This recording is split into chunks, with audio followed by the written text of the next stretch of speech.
Leo hii Mchome anavaa jezi ya Simba. Jezi mpya zote anazo.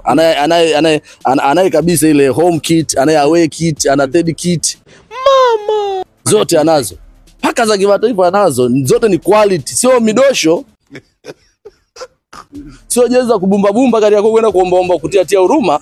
Kwa sababu na watu wanataka kuomba jezi. Yeye hajawahi kuomba, jezi anazo. You get it? Lakini just jiulize swali. Kwa nini anavaa jezi ile na kwenda kuwasema Simba Sports Club? Kwa maana anajificha kwenye kichaka cha kusema ile shabiki wa Simba ili apate nafasi ya kuwasema Simba ili apate chochote kitu, mkono uende kinywani. Sasa wao kwa nini wanamkumbatia Mchome? Kwa sababu mimi nilivyosema Mchome hapaswi kuwa shabiki wa Simba namna hiyo.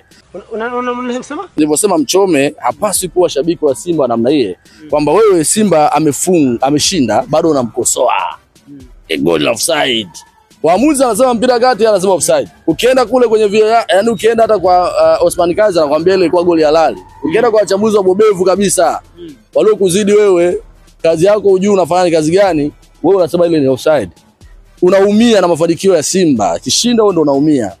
Ukipiga hesabu mechi za Simba alizoenda ni chache kuliko mechi za Yanga alizoenda. Alafu unajiita shabiki wa Simba, si ndio? Unaelewa? Lakini ukisema kuhusiana na Mchome, wanakuja Godi kusikojulikana. Kuna nini tena? Godi Yanga anafiatuka kweli. Anakuja na Kevo. Umesema? Anakuja na Kevo. Wanakuja wao wawili waanza kuattack bana Jibovu. Wewe kwa nini unamsema Mchome? Mbona umsemi Dosa? Haya ndio mambo ambayo sisi wajumbe wako tunayoyatamani yawe yanatokea.